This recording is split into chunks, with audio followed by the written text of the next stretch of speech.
Good evening. This very day, 11 years ago, in the Cricket World Cup in South Africa, around this time, Sachin Tendulkar was going wild against Pakistan. And he suddenly started cramping. Most of you would remember, to our utter shock, that he refused to take a runner. He was later asked as to why he refused a runner. And he said, you know what, in my mind, I start taking a run before I physically take the run. So this runner business doesn't work for me. Harsha Bogle then went and did something very interesting. A few days later, when Tendulkar was batting, they turned the stump mic up. And on two successive occasions, Tendulkar said one, and the second time he said two before he played the ball. Right? So he said one, then played the ball, then took a single. And the second time he said two, then played the ball, then ran 2 runs. And when Harsha Bogle in an interview took this information to Sachin, he was totally surprised. He said, you know what, this is news to me. I never knew I did this. How come Sachin Tendulkar, the genius, was not aware of the very thing that he was doing on a regular basis? And what is that connection that we have with Sachin Tendulkar? What is true for him, in some respects, is true for us. What drives our decisions? What drives our behavior? One of the most amazing things that's coming from the area of brain science is this element of non-conscious in our brain. Don't confuse it with unconscious. What scientists are now telling us is that bulk of the decisions and most of the decision processing happens beyond our conscious awareness. The decision lands into our conscious, and since we are all intelligent people, we have to go find an explanation. As some would call it, we then go and interpret the decision. And we have to. If I ask you, why did you choose this particular institution, or this particular career, or this car, or your life partner, you have to give me an intelligent explanation. Imagine you buy a nice gift for your wife on your anniversary and she asks you, why did you buy this? And if you're going to tell her, you know what, this is some kind of a non-conscious decision, she's probably going to knock you unconscious. At least my wife would do that to me. And this is not some kind of a defect, right? It is a phenomenal gift that we have. It makes us do crazy amount of things, crazy number of things. Like driving, for example. You realize that it is one of the most difficult things that we do as human beings. It involves 1500 sub-skills. You have both your hands, your legs, your eyes, your ears. I mean, literally every sense of your body is required to drive. But we do it with so much ease. Because while we are thinking about a lot of things, our brain is making amazing amount of calculations, right? And taking that right turn, braking in time. So it's a gift, it's not some kind of a deficiency. Shankar Vedantam, the guy who wrote this amazing book called The Hidden Brain, says that this discovery about the non-conscious is more profound and more intriguing than the finding that the sun doesn't really revolve around the earth. For many, many years, we believed that we were at the center of the universe. And when this discovery was accepted, it changed everything. Imagine from thinking that we are the center of the universe to realizing that we are one insignificant speck in the universe. It changed everything. It changed the way that we looked at time, date, the planetary system, the universe. This finding around the non-conscious has that kind of potential to change many things the way that we do today, the way that we research, the way we think about our decisions, the way that we design stuff. That's Warren Buffett. He has 2 cliched rules. Rule number 1 is never lose money. Rule number 2 is never forget rule number 1.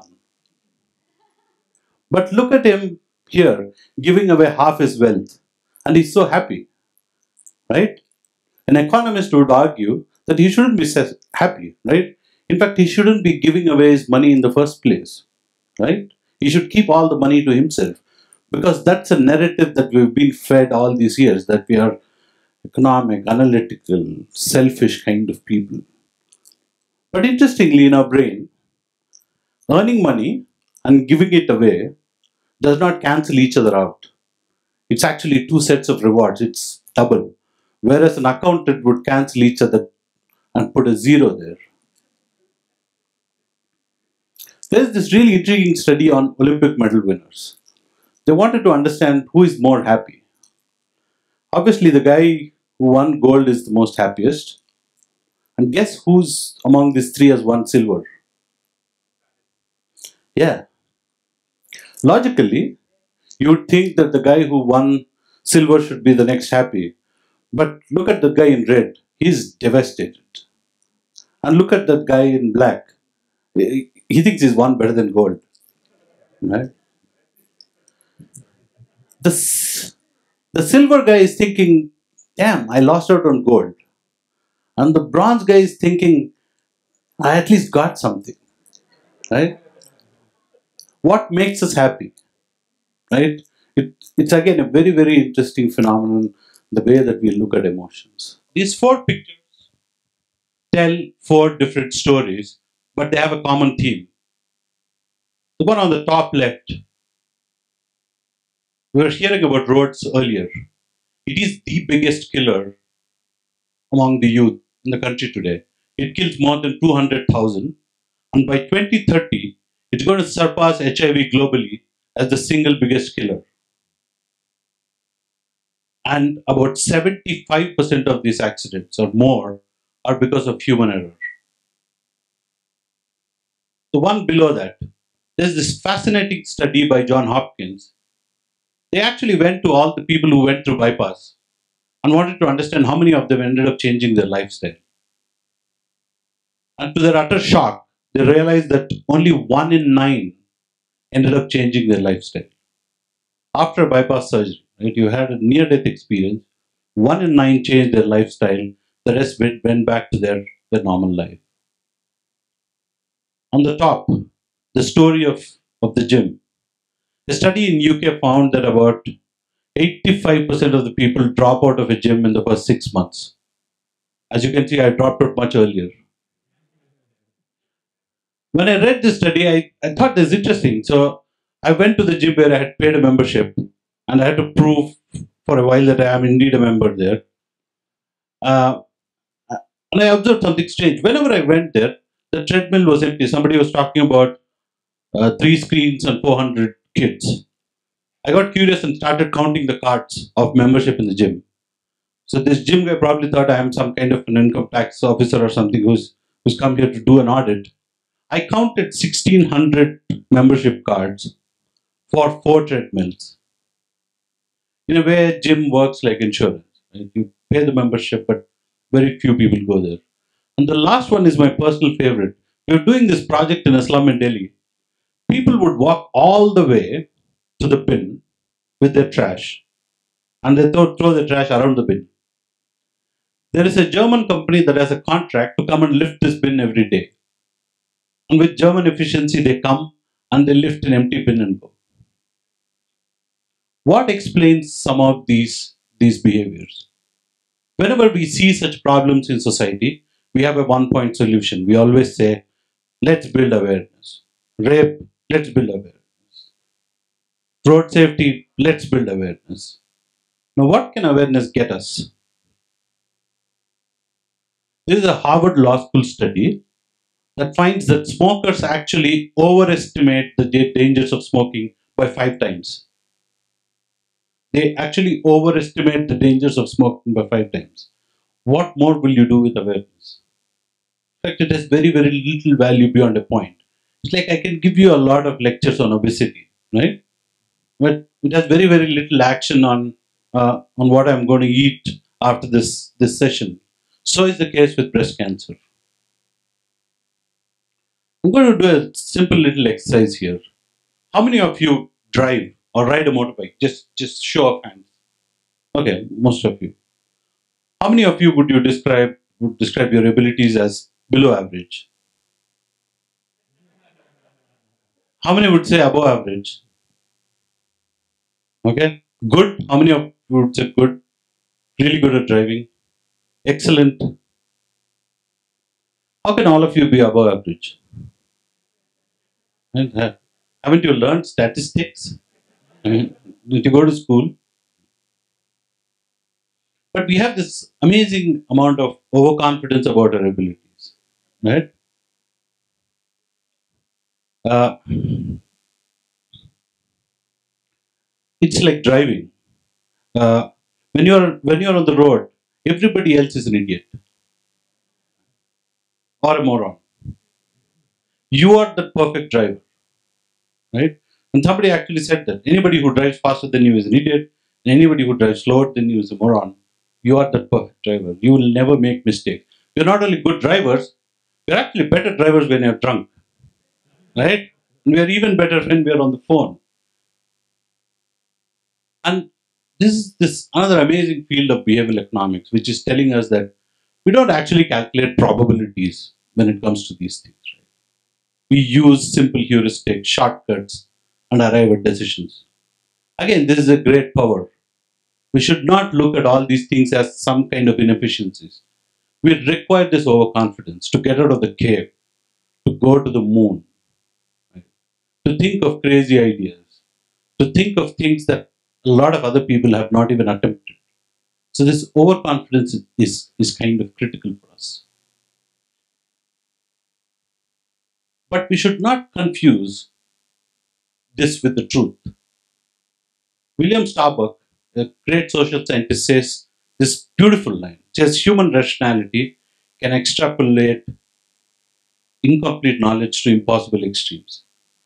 Right? We try to find a rational explanation for everything, right? And we make a mess out of things. We have to find an explanation for everything. It has to sound logical, rational, watertight. And that gives our mind a lot of comfort. But what gives our mind comfort need not necessarily be the truth. So, what is our next big frontier? It's not going to the Mars, it's not going to the moon. It's, in fact, something called the Brain Initiative. Something like $3 billion have been committed to understand this 2 pound organ between our ears. And scientists are saying this money is nearly not enough. This is modeled along the Human Genome Project. Now, to think of the human brain, it's phenomenal. By some counts, it has something like 100 billion neurons. It has 100 trillion connections. And these connections are more than the elementary particles in the universe. And we don't have anything better than the brain to understand it. Usually, to understand the system, we have something better. Here, we have to use our own brain to understand our own brain. It's kind of a little bit circular. But when we say what makes us, we're going to find a lot of interesting things as we go along, as to what makes us, what drives us, what is the real engine behind our decisions. I'm going to quickly talk about a project that's very, very close to us. It's a pro bono project we've been doing. Been involved with this for about 4 or 5 years now. The leading cause of unnatural death in Bombay is actually getting hit by a train. On an average, 10 people die every day being hit by a train. For those of you who are not aware of how Bombay works, the trains carry something like 7 million people every day. There are 4 tracks, 3 lines, half the city lives around the slum.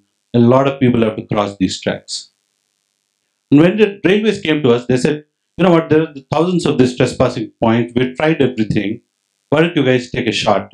But bear in mind that whatever you do should not cost more than 20 rupees an intervention, because anything more expensive than that will get stolen.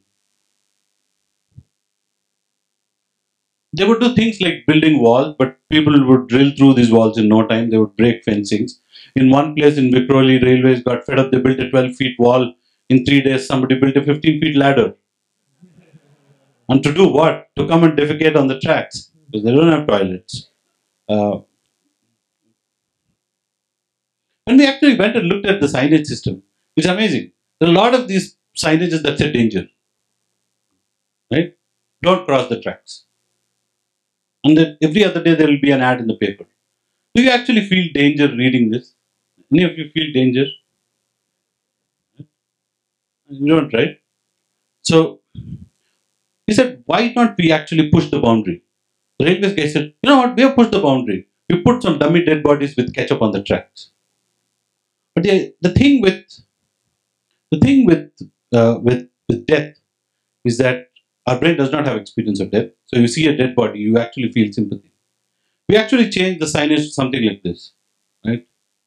It's a human face. There is instant transference of fear. And the moment you look at something like this, you take a conservative decision. The next thing we observed on the tracks is that people would look at the trains and still cross. We thought people are stupid. When we did some bit of method acting, we did the same thing. We would look at the train and still cross. Then we did some secondary research and found out that our brain actually underestimates the speed of large objects. And in the case of train, it could be as high as 40%. So a train is doing 100, we think it's doing 60, and people cross the track. Now, how do I solve the problem? I can again go put a billboard that says the train is faster than you think, right? It's not going to work, right? But what is that I can use the power of non-conscious and do something like this? We draw yellow lines on tracks wherever the trespassing points. As the yellow lines disappear under the train, the brain can quickly recalibrate the speed. And people take a conservative decision.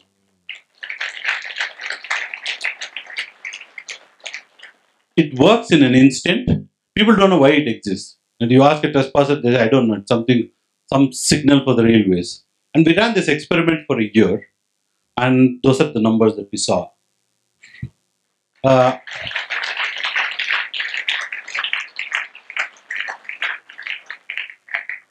We reduced it by 75%. And when you look at such numbers, you don't know whether you should feel happy or sad. You should feel happy about the 75 or you should feel sad of the 25. This project obviously has got scaled up, it's been written about. But again, it gives us a good insight into if you really understand what drives our decisions, your solution could be incredibly simple and effective and almost instantaneous in the way that they kind of make an impact. Thank you for your time and attention.